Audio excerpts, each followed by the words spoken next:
Hello दोस्तों, आप सबका स्वागत है इस वीडियो में। सो गाइस, आज की वीडियो में मैं आपको बताऊंगी कि मैं इंग्लिश कैसे करती हूँ। ठीक है, ये मेरी पर्सनल स्ट्रैटेजी है, ये मेरा तरीका है इंग्लिश करने का। तो गाइस, मैंने ना कुछ माइंड मैप, रोड मैप बनाया है, बहुत रफ और बहुत जल्दी जल्दी बनाया है, जैसे जैसे दिमाग में आ रहा था।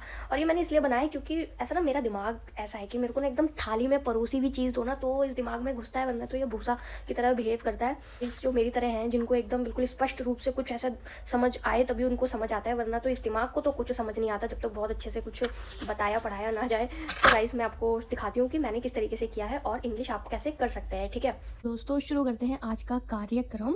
कार्यक्रम ही बोलते हैं ना। एनीवेज, तो मैंने ना इंग्लिश को 4 पार्ट्स में डिवाइड किया है, जो कि थोड़ा इजी रहे समझने के लिए। ग्रामर, वोकैब, रीडिंग स्किल्स और एरर सेंटेंस। ठीक, आपने अगर कोई बुक चूज़ की है, अगर आप किसी बुक से ग्रामर पूरा पढ़ रहे हैं तो उसके अकॉर्डिंग जितने चैप्टर्स हैं आपको वो तो करने ही हैं। जैसे आपको यहाँ दिख रहा होगा, वर्ब, नाउन, जिरंड भी आता है, प्रोनाउन, टेंस, पैसिव, ये बहुत ज़्यादा इंपॉर्टेंट चैप्टर्स होते हैं। ठीक है, तो इंग्लिश में अगर आप जब तक ये सब नहीं करोगे तब तक ये सारी चीज़ें आपको नहीं समझ आएंगी। नाउन, प्रोनाउन, मतलब बिल्कुल बेसिक से आपको करना पड़ेगा इंग्लिश। ठीक है, अगर पूरी इंग्लिश आपको अच्छे से करनी है, अच्छे नंबर लाने हैं, क्योंकि सब ये चीज़ ना एक दूसरे से जुड़े हुए हैं। जैसे अगर आप सब्जेक्ट वर्ब एग्रीमेंट करने जाओगे तो उसके लिए आपका बेसिक होना बहुत ज़रूरी है।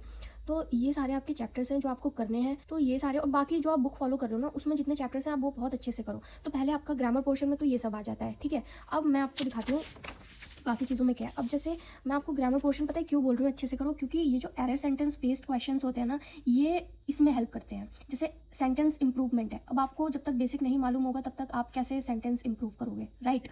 तो जैसे एरर स्पॉटिंग हुई, ये भी आपको बेसिक ही बताएगा कि किस तरीके से एरर स्पॉटिंग होती है। फिल इन द ब्लैंक्स हो गए, सेंटेंस रीअरेंजमेंट हो गए, स्पेलिंग करेक्शंस वगैरह, ये तो सब रीडिंग से आएगा। बेसिक जो है वो आप करोगे तो ये बहुत स्ट्रॉन्ग पॉइंट्स आपके हो जाएंगे, इसमें से भी क्वेश्चंस आते हैं। Now come to the vocabulary part.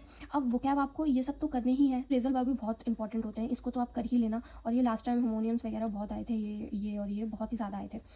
Now let's come to the reading skill. ठीक है, अब आपको रीडिंग स्किल भी करनी पड़ेगी क्योंकि ये सारी चीज़ें बहुत इंपॉर्टेंट है और ये अच्छा खासा नंबर कैरी करते हैं। तो मैं आपको बोल रही थी, जैसे अगर आप वोकैबुलरी में अगर आप अच्छे से ये सारी चीज़ें पढ़ोगे ना, सिनोनिम्स, एंटोनिम्स, वर्ड्स वगैरह आपको बहुत अच्छे से पता होंगे, तो ये इन चीज़ों में आपको हेल्प करेगा करने के लिए। और जब आप बेसिक कर लोगे तो इन चीज़ों को करने में हेल्प मिलेगा। अब जैसे वोकैब आप करोगे तो एक आपने दिन बना लिया, दिन क्या, आपको तो वोकैब रोज़ ही करना चाहिए। तो वोकैब हो गया एक पोर्शन, आपको रोज़ एक पोर्शन इसमें से करना है।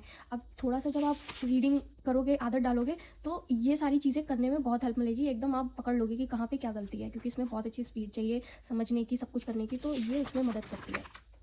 तो ये हो गया इंग्लिश का किस तरीके से करना है। बाकी अगर आपको कुछ समझ ना आए तो आप मेरे को कमेंट कर सकते हो, क्योंकि मैं बोलते बोलते खुद भूल जाती हूँ कि मुझे ये पॉइंट टच नहीं किया मैंने।